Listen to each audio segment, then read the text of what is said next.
Good morning, everybody. I'm Davies Cheruiyot. I'm a neurosurgery resident in Kenya, postgraduate year 6, which is my final year. I'm currently training at Moi Teaching and Referral Hospital in Eldoret, which is about 2.5 hours from here. After completing my studies, I'll be going back to Bomet County as a pioneer neurosurgeon. There's a team from Tenwek that we'll hopefully be working together with to try and establish neurosurgery in that part of the country. So I'll be presenting on the current trends in the surgical management of intracerebral hemorrhage. As we all know, ICH is a devastating disease, and it's as a result of bleeding into the brain parenchyma. Sometimes it has extension into the ventricle and into the subarachnoid space. So despite intuitive rationale for MIS approaches for addressing this large ICHs, results of the recent RCTs hadn't shown any improvement in functional outcomes, which is based on the modified ranking scale. In all the studies, the latest one being MISTI. However, ENRICH, which was recently completed and whose results were presented, I think, in the AANS conference in Los Angeles last year, showed improvement in outcome of this patient. So it's the first positive result. We are yet to get the official publication, but I have some of the presentations from that. Yeah, so as I was saying, the previous RCTs haven't shown any difference in outcomes or statistically significant difference in outcomes. So the epidemiology of this is, it is a common disease with about 12 to 15 cases per 100,000 people world over. It represents 10 to 15% of all stroke cases, and the 30-day mortality on average is about 50%. And it's worse for pontine and other brainstem bleeds. And the incidence increases in all people in the population. So as you may see, the disease burden is worse in Africa and Asia, with incidence of about 48 to almost 90 per 100,000 population, which is significantly higher than the rest of the world. So, there was this study done in Kenya by Kaduka, Lydia, and team, which showed the epidemiology of this intracerebral hemorrhage and ischemic stroke in the country, and that was the age distribution of this disease. And the mortality is consistent with the rest of the world. As you may see, they included 549 patients. About 113 died by day 10. About 79.7% of them were, 20.3% of them were hemorrhagic, which is higher than the ischemic stroke. But at the end of 9 months, the overall mortality was about 250 patients out of the 549, which is consistent with the rest of the world, a mortality of about 50%. So this is the age distribution of this intracerebral hemorrhage. As you may see, the peak is about the age of 70, and the incidence increases between the age of 55 to 80. So what is the mortality rate depending on the size of hemorrhage? And why is it that we operate on patients that have more than 30 cc's of bleeds? So as you may see on this distribution, distribution of ICH based on volume, you see above 30% we had more patients dead with more than 30 cc's of hematoma. Below 30%, we had more patients that survived the hematoma, the stroke. And for lobar hemorrhages, 60 cc is the magic number. As you may see there, we had more mortality above 60 cc's and more patients that survived below that number. And that was the rationale of treating these patients. So what's the etiology? The commonest cause is hypertensive intracerebral hemorrhage. We also have non-hypertensive causes including vascular malformations, so AVM, aneurysms, and cavernomas. Also bleeding disorders, amyloid angiopathy, trauma, tumor, and drug use. So cerebral amyloid angiopathy has been recently identified as a common cause of intracerebral bleed, especially the lower type. And hypertension is the cause of the deeper basal ganglia bleeds. So in terms of the pathophysiology, the immediate effect is the result of the hemorrhage itself and the pressure it causes in the brain, and it increases the ICP. And the secondary effects downstream include edema, ischemia, and progression of the hematoma. So hemorrhage growth predictors include early presentations. So for those patients that present to you within 4 hours of the bleed, they're likely to have an increase in the size of the bleed.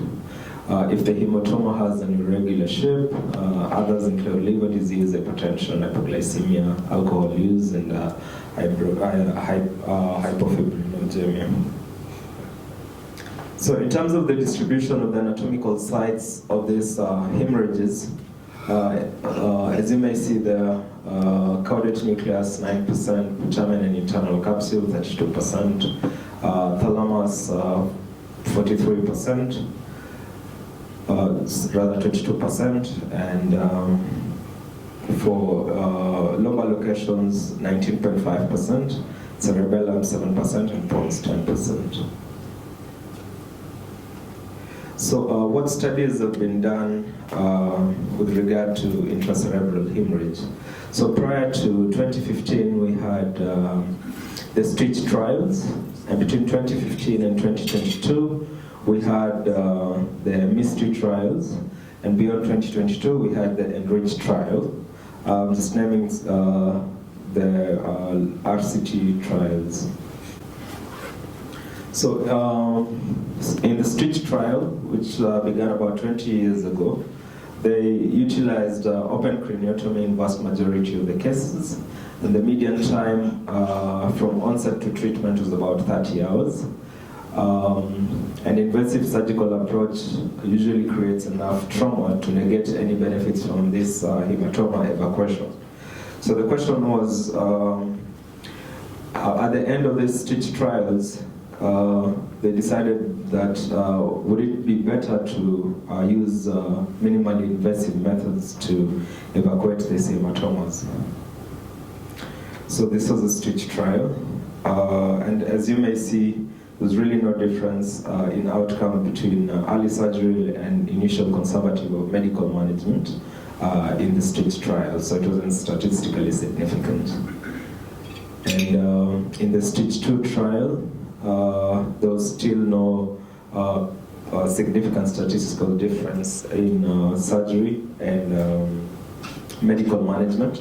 But in this STITCH 2 trial, they focused on the more cortical bleeds, which were closer to the surface, less than 1 centimeter from the surface. But still, even with focusing on this more superficial bleeds, there was no statistical difference. Therefore, these big trials really informed the American Heart Association recommendations. So before 2015, they recommended, or rather at 2015, they recommended that there was a role for surgery for intracerebral hemorrhages that were close to the surface. And then in 2022, they recommended for consideration for minimally invasive methods after the MYSTRY trial. And that was their recommendation. So the MYSTRY procedure has not shown any significant functional outcome benefit for intracerebral hemorrhage. So this MYSTRY trial, it was a catheter-based evacuation of these hematomas. It was a stereotactic guided placement of these catheters to suction the hematoma, and thereafter installation of RTPA. 1 milligram of RTPA and 1 milligram 8 hourly for 72 hours. And in terms of the outcome, those suggested, in terms of outcome for these patients, there was no statistically significant difference in outcomes. For better outcomes, that is the MRS score between 1 and 3, the difference was 45 versus 41. But as you may see, for greater, with greater removal of the hematoma, which is removal of hematoma to less than 50 cc's, or removal of 85% of the hematoma, those are better outcome, as you may see on those on the graph there. And basically, this shows the same thing. As you may see, this is the average removal of hematoma at the bottom there, and there was significantly better outcomes with removal of more than 15 cc's of hematoma. So what happened to these patients at 1 year? So 80% of all the survivors were living at home or in active rehabilitation, which showed that intracerebral hemorrhage doesn't have as bad prognosis as we previously thought. And in the exploratory secondary results, it suggested that clot size reduction of to less than 15 cc's was associated with better MRS scores. So this is just the ICH score. I thought to include that because we still use that.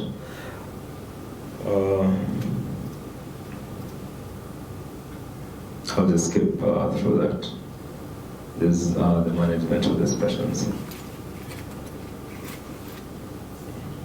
So this MISTRY trial demonstrated that minimally invasive, this is the ENRICH trial, which demonstrated that minimally invasive parafascicular surgery is superior to medical management, and it met the primary and secondary efficacy endpoints, which showed that MIPS was cost effective. These are the results of the ENRICH trial. As you may see, the comparison between minimally invasive surgery versus medical management. Their findings, so the inclusion criteria was patients between the age of 18 and 80 years, patients with acute intracerebral hemorrhage. The ICH volume was 30 to 80 cc's, and intervention can be initiated within 24 hours, as opposed to the MISTRY trial where the intervention was on average 48 hours, and they targeted patients with a GCS of between 5 and 14. And the exclusion criteria was recurrent ICH, or rather vascular abnormalities, and patients with an NIHSS score of less than 5, and patients with intravascular hemorrhage of more than 50% of the lateral ventricle, and uncorrected coagulopathy, anticoagulants that are not rapidly reversible, and those patients with no reasonable expectation of recovery. So in terms of the outcome of the ENRICH trial, they used this utility-weighted modified ranking scale from 0 to 6, with a utility weight of 1 for patients with no symptoms, and 0.91 for patients with no significant disability. So in terms of the outcome of these patients, those statistically significant difference in the outcome of patients with in this ENRICH trial. And as you may see, patients that ended up with modified ranking scale of between 0 and 3 was significantly higher compared to those in the medical management group. The difference was 0.084, and 98.1% posterior probability of superiority of the MIPS of the medical management group. So what they did with this enriched trial, they included all patients with deep basal ganglia bleeds and patients with lobar bleeds.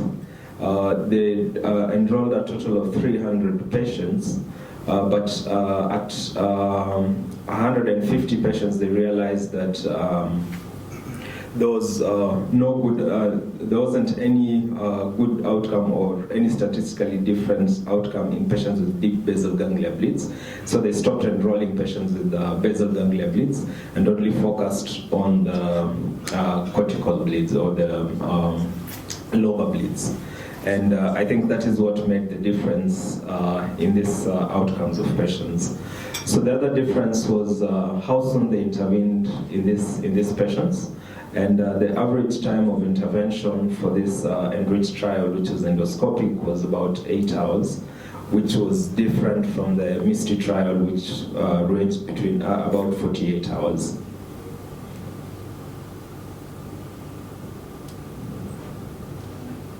So in terms of average volume of ICH that was evacuated in the enriched trial was about 14.9, which is less than 15 cc's, which was the target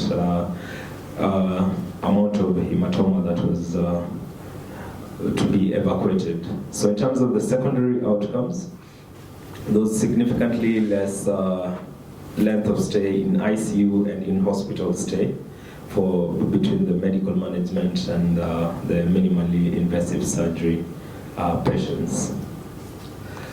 So in conclusion, in terms of surgical technique, we should try to use minimally invasive techniques, which include endoscopic or stereotactic guided placement of catheters to evacuate the hematomas, just as in the MISTI trial.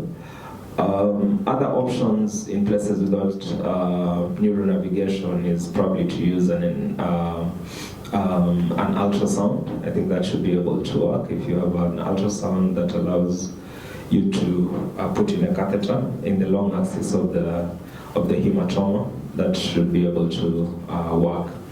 And then avoid coagulation, use irrigation and gentle pressure, and use hemostatic agents to achieve hemostasis, so that you don't take out any normal vessels in the brain. And then in terms of tissue handling, retractile surgery is preferred. You don't need to go for every last part of the clot. You can leave a layer of clot over the brain to avoid taking out normal tissue. And then in terms of extent of resection of the hematoma, you should target at least, reduce the hematoma to at least 15 cc's. And then in terms of location, there hasn't been shown to be any difference in the deep basal ganglia and thalamic hematomas. So if you can avoid evacuating those, that would give you a better outcome. And then you can consider leaving a drain, just like in MISTI, to drain the rest of the hematoma. So these are some of the methods that we used to evacuate these hematomas using these spots. And as you may see, the surgery is done sulcal to avoid damaging normal tissues, and also considering the white matter fiber tracts, avoiding those. So these are the aspiration methods for this evacuation of hematoma, and you can also use an endoscope. I think a rigid scope should be able to work in our setup, which we have, and we can use this to evacuate these hematomas. So, thank you.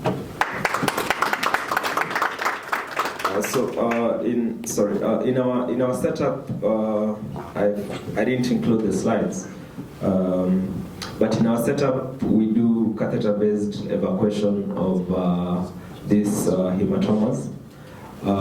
When I was in the Aga Khan University Hospital, we used a stereotactic guided placement of these catheters, And we presented a case series of 16 patients. And 11 out of the 16 patients had an MRS score of less than 3. And we had 2 mortalities at the end of the case series. We're still recruiting more patients. But generally, we found that this minimally invasive method of evacuation of intracerebral hemorrhages has good outcome. Thank you.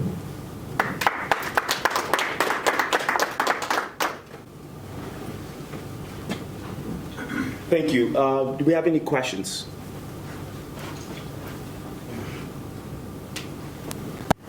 At what depth would you consider cutoff to chase a clot? You know, I know the stitch trial is 1 centimeter. Is there, like, you know, in your experience, what depth would you say it's a kind of a cutoff to go after a clot? If you're doing catheter-based evacuation, which is what we've done it for deeper clots.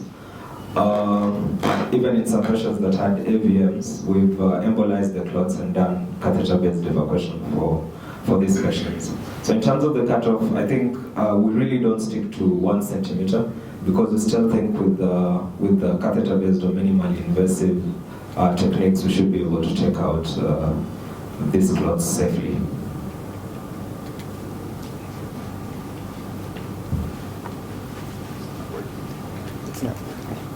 This one over. If you could speak up, the microphone's not working. I think Dr. Abdelfatah said he's willing to do an angiogram on every ICH patient that you refer. But do you have a recommendation on, which, how you hone in on that diagnosis of the hypertensive ICH? Generally, we do CT angiograms for all our patients. It's part of the criteria. So we do a CT and a CT angiogram. So generally, the CT angiogram should be able to rule out. Mostly, we're looking at AVM, especially for lobar bleeds. Yeah. Any other questions? Would you comment about the use of alteplase in evacuating these hematomas? Yeah, so as I said, in our setup, what we do is the catheter-based stereotactic guided aspiration of these hematomas. And then we give alteplase, 1 milligram 3 times a day for up to 12 to 14 doses. So generally for about 3 days. Sometimes we go longer to make sure that we get out the entire clot. As we've done more cases, we found that with the initial aspiration, we were able to get out about 80% of the clot. So with the RTPA, we were able to get out the rest of the clot, and I think that is what caused us to get better outcomes for these patients.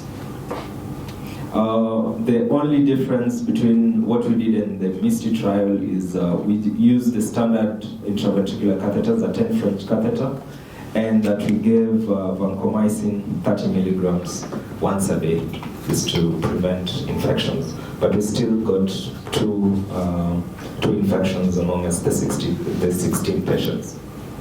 One succumbed to the infection, and the other we were able to manage with antibiotics.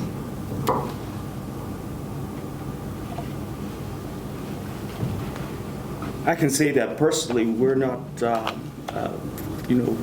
not using the minimally invasive catheters and all that for intraparenchymal hematoma evacuations. I still do a craniotomy and evacuate them if I'm evacuating them. But what are you doing in Mombasa? So, for patients who have lobar hemorrhages, where the clot is closer to the surface,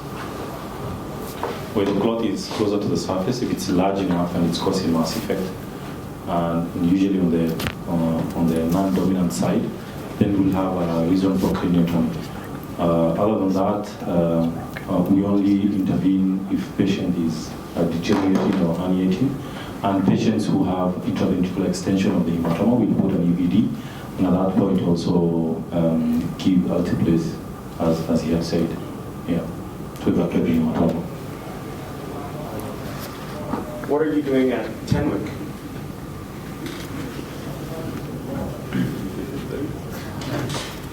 Yeah, well, I think we have a variety of practice, probably depending on each person's from the schedule. I think those are, the CTA, we get a CTA pretty routinely, although I think we do miss some small AVMs, on a CTA.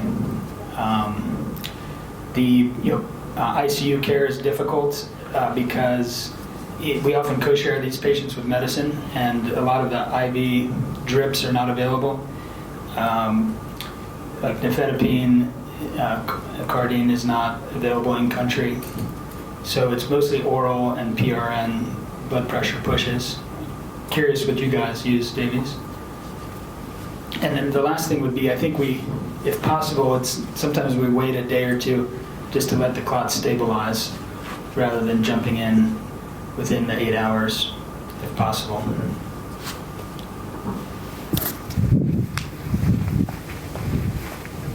So your question was, what do you use for blood pressure lowering? Do you have difficulty with that?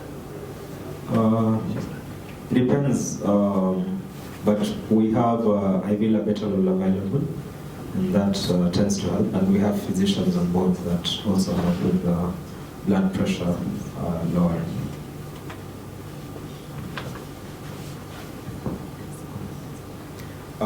Well, I think doing a mini craniotomy is reasonable, or doing a craniotomy for these lobar ICHs is reasonable, as long as you're going to stick to the principles of minimally invasive, which is a transsalcal approach for these hematomas, and also in terms of the surgery avoiding retraction, and not going for the entire clot. You can probably just target to leave about 15 cc's, and that will still give you a good outcome. And there's an option to leave a drain in there if you wish. Thank you so much. Let's give him a hand.